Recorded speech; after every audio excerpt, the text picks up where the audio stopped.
What's going on, everybody? So today I want to give you some advice and correct something that I said in a previous video. I was talking about, is Health 6 going to be a good thing, and how Health 4 is no different from Health 5, but that isn't necessarily true. The big thing that's different is the scaling of the stats associated with your opponents. Obviously, a lot of your stats in your stat menu are based on and compared to your opponents. And with Health 6 or Health 5 rather, the stats went up. And so I'm going to go ahead and talk about some of the best ways to just overall increase your damage in these game modes. Let's get into it. All right, so as I mentioned, we're going to be talking about how to effectively clear PvE content. We're going to exclude PvP content because obviously there are so many different variables in that game mode, as well as you could have already had the stats necessary to go ahead and get the maximum damage possible.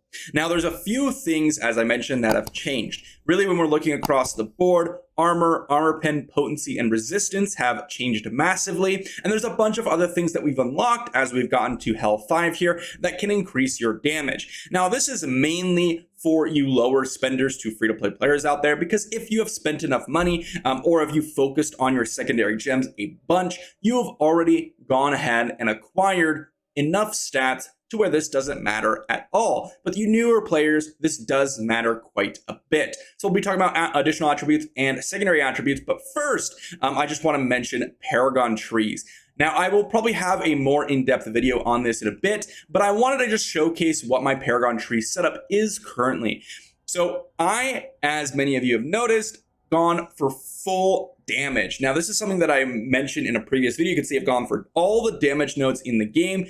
And I'll go ahead and showcase this at the end when I've actually acquired all the damaging nodes that I want and do a full video on the correct Paragon tree. But I've gone full damage essentially. Now, one other method that you can go here into all these trees is actually going for armor pen or some of the potency stats depending on what class you are. Now, armor pen is exceptionally good as well, and I'm missing a couple armor pen. You can see there's 20 here, and I believe in Vanquisher there's also another 25 here, so I can get a ton more armor pen. But overall, this is the setup I'm running. I'm just going in and diving into every single damage node possible, and you can see here 2,160 damage, which is actually very significant. If you just look at my overall damage here with 3,000 resonance, keep in mind that resonance does not actually increase your Paragon tree damage, but more than 20% of my damage is actually coming from my Paragon trees. This is massive, especially for free-to-play players, because if you're free-to-play, about 30 to 40% of your damage is going to come from your Paragon trees. So this is even more important there. So that is something that I wanted to mention really quickly. And then additional attributes here is something, again, I want to mention very quickly. This doesn't really have anything or a relation necessarily to your overall damage in these difficulties, but crit chance, crit damage are incredibly good when you're with satyrs. These are going to be exceptionally good, or if you're a barbarian like myself, getting extra crit chance or crit damage is actually very good as well, because you can have crit amplifiers. Every other class kind of drops off a little bit. If you're going to run Smokescreen on Demon Hunter with the crit chance buff, you might want crit damage or crit chance. But overall, the things that you're going to use for massive damage increase is really just attack speed. Attack speed is a massive way to increase your overall damage. It's going to increase your primary attacks, your skills, and all that good stuff. So definitely want to focus up on attack speed. And of course, cooldown reduction if you can get it, or skill damage and things like that.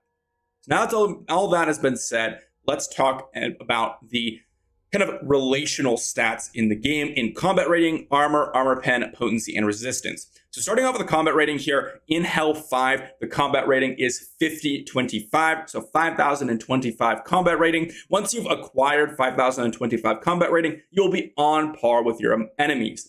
Now, when you're entering this difficulty, as well as any difficulty previous, what you're really going to want to do is get 200 combat rating over your difficulty amount. So that means roughly, again, this is an exact number, it might be a little bit lower, a little bit higher. You're going to want to get 5,225 combat rating.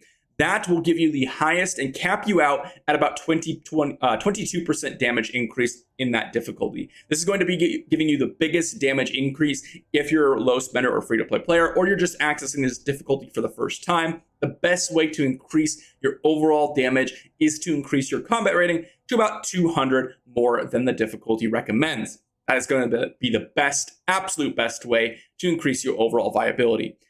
The second thing that you're going to want to do is focus up on these stats. Now, two of these stats are much less important because they only affect your survivability. Armor here, you're going to see that when you have lower armor than your difficulty, it's going to increase enemy critical hit damage by 37%. I don't really care about that personally because I'm not going to die. However, if you have a problem with dying to crits in this game, then armor might be something that you are wanting to go for. However, I highly don't recommend that this is something that you're going to want to go for unless you're a Crusader, because once you go ahead and get armor higher than the recommended amount, you're going to increase the damage reduction when you block, and Crusaders have increased block chance. Armor Pen is going to increase your critical hit damage. Now, this one is incredibly important because not only are you going to increase your critical hit damage when you have higher than your opponent's armor, but you're also, if you have lower than your opponent's armor in armor penetration, then you're going to decrease your critical hit damage. So it goes both ways. It gives you an insane value once you reach that parity. So that means when you reach about, 691 armor pen, that is parity for Hell 5. Once you've reached that amount, going anywhere around that, increasing a little bit, or making sure you at least get to 691 is incredibly important, especially in group content when you're a barb or running with a satyr, because it's going to massively increase your damage. In fact, I've gone ahead and got like about 30% DPS increase by focusing on armor pen just in group situations. Potency is another one that's really, really impactful because it's going to go ahead and increase your duration of effects. So this is impactful for like wizards out there that have flame effects. It's going to go ahead and increase your bleed effects if you're playing Necro and things like that. I tend to not care about potency that much because I was playing like Crusader, which doesn't really affect anything. And then I'm playing Barb and I've been swapping around as much. So really, I was just going for the most general one. Resistance is just going to increase, or rather decrease, your duration when you're going ahead and fighting someone that's going to stun you. It's going to increase their stun duration on you. The more you have resistance, the less duration you're going to get stunned for. So now we've gone through all that. Really what I wanted to just mention really quickly is because when you go ahead and increase the level, if we just drop down, we head to West March, you'll notice that this amount is heavily decreased from previous. And the reason why I had to go over all the stats is because each one of those stats is affected when you swap between difficulties. And this is something that I did not mention in my video about is Hell 6 a good thing?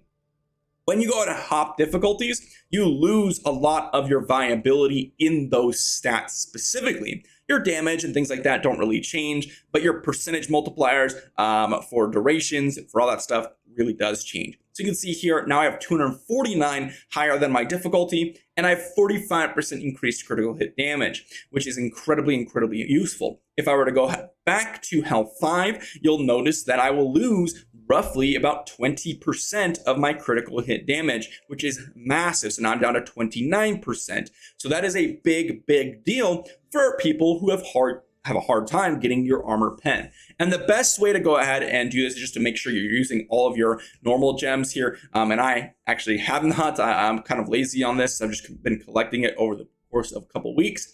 But overall, you're definitely going to want to focus on these stats. And this is going to be your number one priority outside of combat rating. Most people are, kind of neglecting these stats or not paying attention to these. Specifically the armor pen. Again, if you are with a Crusader or you're running group content, which generally has a satyr, you really, really want high armor pen. Again, because it's going to increase your critical hit damage. Now, I've seen some people talk about the banner and how it's capped on banner.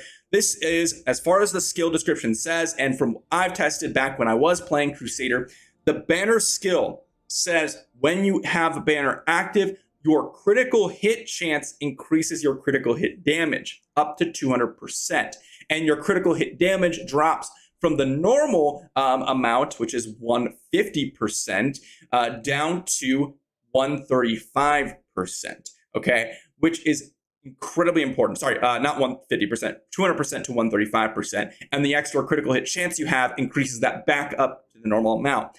This has nothing to do with critical hit damage. Critical hit damage stacks on top of the banner, regardless of your critical hit chance and the supposed cap. It is capped for your critical hit chance, but not your critical hit damage from what I've seen.